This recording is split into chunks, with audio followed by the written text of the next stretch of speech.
This drug is popping up on streets around our country. Xylazine, also known as tranq, has been detected in drug supplies across 36 states and D.C. This according to the Journal of Analytical Toxicology. Now, that drug meant to tranquilize large animal, cattle, horses. It is extremely dangerous and even deadly for humans and causing scenes like this one. People using the drug seen in a zombie-like state, hunched over, sometimes unable to move, causing their skin to eventually erupt in ulcers, flesh to rot, even leading to amputation. Joining me now to talk about tranq is the lead technician and drug checking program manager for the Chicago Recovery Alliance, Dr. Taylor Wood. Doctor, thank you so much for being here. Thank you so much for having me. Doctor, why would dealers be cutting meth, heroin, and fentanyl with tranq if these are the kinds of consequences?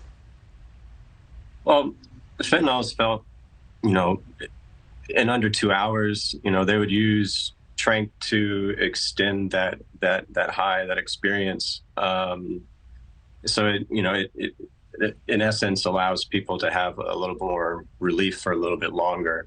The issue is that it just causes disastrous harm to the body, and we're now beginning to see that in a very large way, especially since it's been circulating, at least in Illinois, within our supply since 2020, and we don't know if it's recently expanded, in dosage and in prevalence, or if using these new Xylazine test strips, if we've been able to just more readily identify it. We're uncertain which one that is, but now we can argue it's about 33%.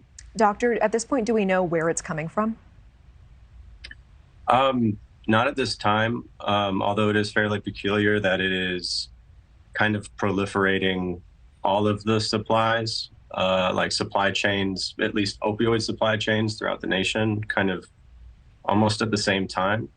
So I imagine it's not lower to the street level. It's probably a little higher up. Narcan is not effective against it, and tranq itself can be addictive and difficult to detox from. Is that right?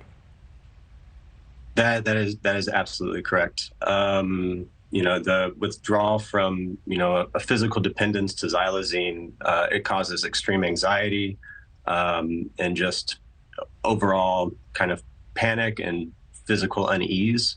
And the people who have that physical dependence mostly have it because they're unaware of xylazine in the dope supply up until this point.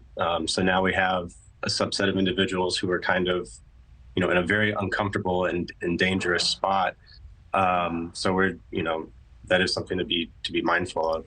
I saw this question posted by viewers when we covered this last weekend on Prime several times, so I wanted to bring it to you. If it is this bad, if it causes skin and flesh to rot like this, causing people to appear like zombies, isn't this enough to deter addicts? Why are addicts continuing to do this?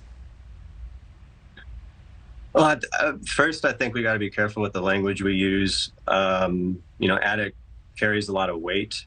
If we look at the numbers, in terms of overdoses, the number one killer is that of using alone, someone who uses alone. And why would somebody use alone? It's because of stigma. It's because of shame. They don't want to share with their friends and family the fact that they're using an opioid or they're using dope. They're scared, So I think we have to acknowledge that the main killer is stigma, and we really have to work hard to change that. And the second killer is contaminants and other cuts in the supply, like xylazine. And frankly, it was our hypervigilance towards fentanyl, which allowed things like xylazine to become popular and, essentially infiltrate our supply. I see. So Taylor, you're saying we were so focused on fentanyl that creeping in the background, unbeknownst to us, tranq was starting to proliferate in the supply as well. Absolutely. People used to use heroin, and they'd only need to inject it or snort it, maybe once, twice a day. With fentanyl, people are using upwards to 9-10 times a day because of just its duration. So now you run into a situation where they want to extend that, and if we kind of look back at 2019, when we saw vitamin E oil kind of infiltrating, illicit cannabis pens and cartridges, that was kind of a concerning thing that I think, distributors and other people were just putting it there without, a full understanding of the dangers. And now that it's been in our supply for 2-3 years, and now everyone's been exposed to it, we're beginning to see the ramifications. I see. So I don't think anyone's actually seeking out xylazine. It's just so happened that it's been a cut and people have been exposed.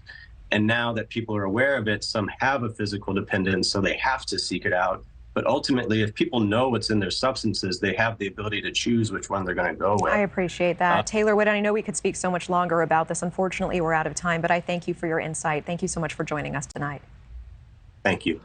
Thank you for watching. Go to newsnationnow.com to find News Nation on your television provider. And don't forget to click the red subscribe button below to get more of News Nation's fact-driven, unbiased coverage.